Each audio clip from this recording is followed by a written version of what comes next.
അതിൽ ഏതായാലും ഇലക്ഷൻ കഴിഞ്ഞു. ഇനി പഞ്ചായത്ത് ഇലക്ഷനൊക്കെ വരാൻ പോവുകയാണ്. അപ്രതീക്ഷിതമായിട്ടുള്ള തോൽവി ഉണ്ടായി, ശരിയാണ്. പക്ഷെ അതിൻ്റെ പേരിൽ ഈ തമ്മിലടി തുടർന്നാൽ വരാൻ പോകുന്ന തെരഞ്ഞെടുപ്പുകളെ അത് ബാധിക്കും. പ്രത്യേകിച്ച് ചേലക്കരയിൽ ഉപതെരഞ്ഞെടുപ്പ് നടക്കാൻ പോവുകയാണ്. അങ്ങനെയൊക്കെയുള്ള സാഹചര്യത്തിൽ കഴിഞ്ഞ ഇലക്ഷൻ്റെ ആ ദുഃഖങ്ങൾ മറന്നുകൊണ്ട് എല്ലാ പ്രവർത്തകരും ഒരുമിച്ച് നിൽക്കുക എന്നാണ് അവരോട് പറയുന്നത്. നമസ്കാരം. ഏതായാലും ഇലക്ഷൻ കഴിഞ്ഞു. ഒരു മത്സരമാവുമ്പോൾ ജയവും തോൽവിയുമൊക്കെ സ്വാഭാവികമാണ്. അപ്രതീക്ഷിതമായി ഒരു തോൽവി ഉണ്ടായതൊക്കെ ശരി തന്നെ. പക്ഷേ അതിൻ്റെ പേരിൽ ഉണ്ടാകുന്ന തമ്മിൽ തല്ലൊന്നും നല്ലതല്ല.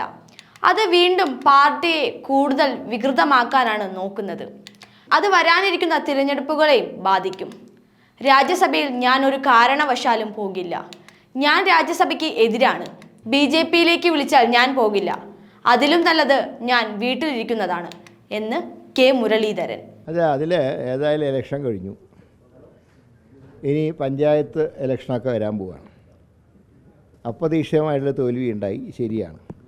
പക്ഷെ അതിൻ്റെ പേരിൽ ഈ തമ്മിലടി തുടർന്നാൽ വരാൻ പോകുന്ന തെരഞ്ഞെടുപ്പുകളെ അത് ബാധിക്കും. പ്രത്യേകിച്ച് ചേലക്കരയിൽ ഉപതെരഞ്ഞെടുപ്പ് നടക്കാൻ പോവുകയാണ്. അങ്ങനെയൊക്കെയുള്ള സാഹചര്യത്തിൽ കഴിഞ്ഞ ഇലക്ഷൻ്റെ ആ ദുഃഖങ്ങൾ മറന്നുകൊണ്ട് എല്ലാ പ്രവർത്തകരും ഒരുമിച്ച് നിൽക്കുക എന്നാണ് അവരോട് പറയുന്നത്. കഴിഞ്ഞത് കഴിഞ്ഞു. അതിൻ്റെ പേരിൽ സംഘർഷം ഇനി ഉണ്ടാവരുത്. കാരണം അങ്ങനെ സംഘർഷം ഉണ്ടായാൽ നിങ്ങളെ ചാനലിൽ തന്നെ പറഞ്ഞ പോലെ കോൺഗ്രസിൻ്റെ മുഖം കൂടുതൽ വികൃതമാകുന്ന സാഹചര്യം ഉണ്ടാകും. അത് ഒഴിവാക്കണം. പാർട്ടി ഒറ്റക്കെട്ടായി നീങ്ങണമെന്നാണ് എനിക്ക് എല്ലാ പ്രവർത്തകരോട് അഭ്യർത്ഥിക്കാം.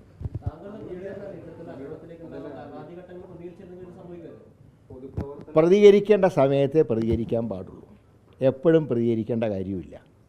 സ്വാഭാവികമായിട്ട് അപ്രതീക്ഷിതമായിട്ട് തോൽവി ഉണ്ടാകുമ്പോൾ പ്രവർത്തകരിൽ പല വികാരങ്ങളുണ്ടാകും.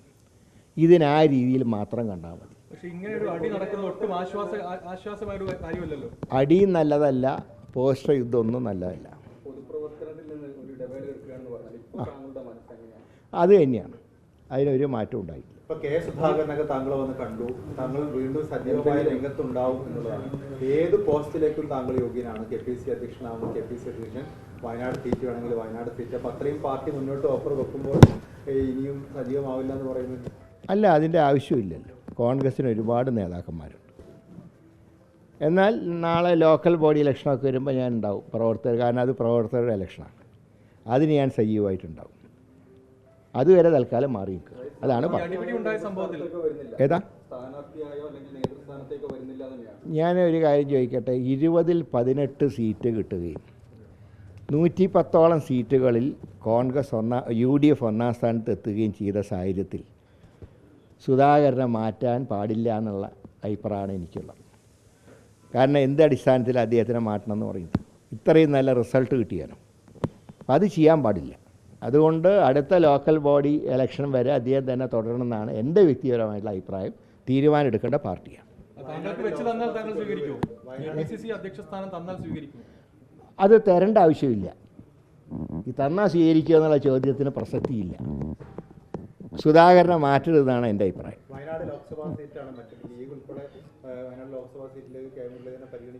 ഞാൻ പറയാം, ഒരു ഇലക്ഷൻ മത്സരിക്കാനുള്ള മൂഡ് എനിക്കില്ല. ഞാൻ നേരത്തെ കഴിഞ്ഞ ദിവസം തൃശ്ശൂർ പറഞ്ഞാണ്. അതുകൊണ്ട് തന്നെ അതിനെക്കുറിച്ചുള്ള ഒരാലോചന എൻ്റെ മുമ്പിൽ ഇപ്പോഴില്ല. രാജ്യസഭയിൽ ഒരു കാരണവശാലും ഞാൻ പോയില്ല. കാരണം ഞാൻ രാജ്യസഭയ്ക്ക് എതിരായിട്ടുള്ള ഒരാളാണ്. ഇപ്പോൾ രാജ്യസഭയിലേക്ക് ഞാൻ പോവുകയാണെങ്കിൽ ഉറപ്പിച്ചോളൂ എൻ്റെ ആരോഗ്യത്തിന് എന്തോ കുഴപ്പമുണ്ടായെന്ന് വിചാരിച്ചാണ്.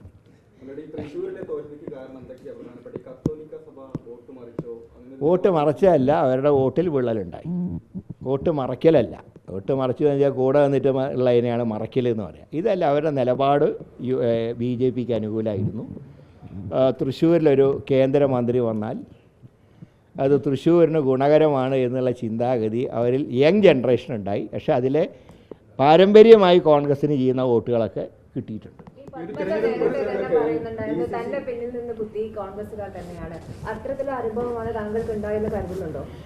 ചില ആളുകൾ വിചാരിച്ചാൽ മാത്രം അങ്ങനെ വോട്ട് മറിയില്ല. അങ്ങനെയാണെങ്കിൽ അവർ നല്ല കഴിവുണ്ട് എന്നുള്ള എൻ്റെ അർത്ഥം.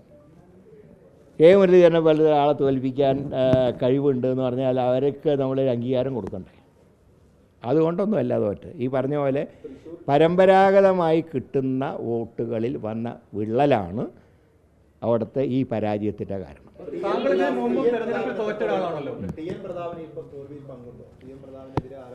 ഞാൻ ഒരാൾക്കെതിരായിട്ട് അത് കാര്യം അടിവരയിട്ട് പറയാൻ ഞാൻ ആഗ്രഹിക്കുകയാണ്. ഒരാൾക്കെതിരായിട്ട് ഒരു പരാതി ഞാൻ ആരോടും പറഞ്ഞിട്ടില്ല, ഇനി പരാതി ഇട്ട് പറയൂല്ല. എൻ്റെ അഭിപ്രായം ഇതിനെക്കുറിച്ച് ഒരു അന്വേഷണ കമ്മീഷൻ്റെ ആവശ്യമില്ല. അന്വേഷണ കമ്മീഷൻ വന്നാൽ വീണ്ടും സംഘർഷം ഉണ്ടാവും. തെളിവെടുക്കാൻ കമ്മീഷൻ വരുമ്പോൾ അനുകൂലമായിട്ടും പ്രതികൂലമായിട്ടും വഴക്കുണ്ടാവും. അത് സംഘടനയ്ക്ക് നല്ലതല്ല. മാത്രമല്ല അന്വേഷണം നടത്തിയോണ്ട് ഒരു കാര്യവുമില്ല. പല അന്വേഷണ കമ്മീഷനും റിപ്പോർട്ട് കണ്ടിട്ടുള്ള ഒരാളാണ്. താങ്കൾ ഇതിനു മുമ്പും തെരഞ്ഞെടുപ്പിൽ പരാജയപ്പെട്ടുള്ള ഒരാളാണല്ലോ. ഇപ്പോൾ ഒരു തെരഞ്ഞെടുപ്പ് തോൽവിയുടെ പേരിൽ ഇങ്ങനെ ഇനി മത്സരത്തിനില്ല എന്നൊക്കെ പറഞ്ഞ് മാറി നിൽക്കുന്നത് ഒരു അച്ചടക്കമുള്ള പ്രവർത്തകന് ചേർന്നതാണോ? ഇത്രയും അച്ചടക്കമൊക്കെ എനിക്ക് ചെയ്യാൻ പറ്റും. ഇവിടെ വന്ന് സ്വീകരിച്ചു കൊണ്ടുപോയ ആളാണ് ഈ സജീവൻ എന്ന് പറയുന്നത്. ഇന്നലെ അടികൊണ്ട് കിടക്കുക. അപ്പൊ അവിടെ DCCയിൽ സ്വീകരിച്ചു കൊണ്ടുപോയവർക്ക് അടി കിട്ടുന്നു. DCC പ്രസിഡന്റ് മർദ്ദിച്ചു എന്നാണ് പറയുന്നത്. അപ്പൊ DCC തന്നെ കൃത്യമായ പിന്തുണ നൽകി. അല്ല, ഞാൻ പറയുന്നത് ഇതൊക്കെ തോറ്റതിൻ്റെ ഒരു വികാരപരമായിട്ട് മാത്രം കണ്ടാൽ മതി.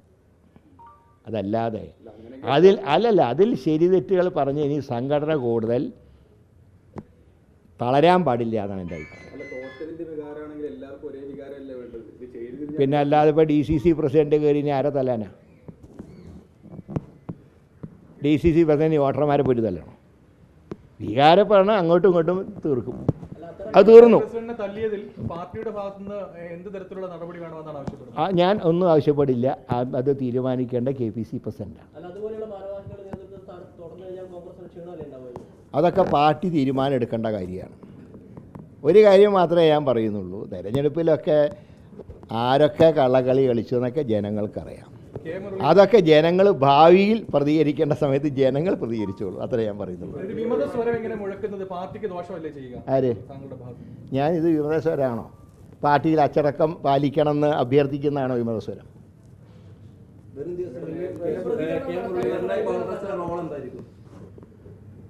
ലോക്കൽ ബോഡി ഇലക്ഷൻ വരുമ്പോൾ സജീവമായിട്ട് കേരളത്തിലുണ്ടാവും. അല്ല, അതിൽ തെറ്റുകാരൻ ഞാൻ തന്നെയാണല്ലോ. പോകേണ്ട കാര്യം ഉണ്ടായിരുന്നില്ലല്ലോ. അതാണ് ഈ ഇലക്ഷനിൽ പഠിച്ചൊരു പാഠം. ഇനിയൊക്കെ ആലോചിച്ചിട്ടേ ചെയ്യാൻ പാടുള്ളൂ. അതുകൊണ്ടാണ് നിങ്ങൾ അവിടെ നിൽക്കുക ഇവിടെ നിൽക്കുക എന്ന് ചോദിച്ചപ്പോൾ ഞാൻ പറഞ്ഞത് തൽക്കാലം ഇല്ല എന്ന് പറയാൻ കാരണമാണ്. ഇനി ജയിക്കണമെങ്കിൽ മുരളീധരൻ BJPയിലേക്ക് വരണമെന്ന് കെ സുരേന്ദ്രൻ കഴിഞ്ഞ ദിവസം പറഞ്ഞു. മറുപടി എന്താ? മറുപടി അതിലും നല്ല ഞാൻ ഇവിടെ തന്നെ ഇരിക്കുന്ന, അതിൽ നല്ല വീട്ടിലിരിക്കുന്ന നല്ലത്. ഇത്രയും സഹായിച്ച ഒരു പാർട്ടീനെ തള്ളി പറയുന്നത് അത് കെ മുരളീധരൻ്റെ ജീവിതത്തിൽ ഉണ്ടാവില്ല.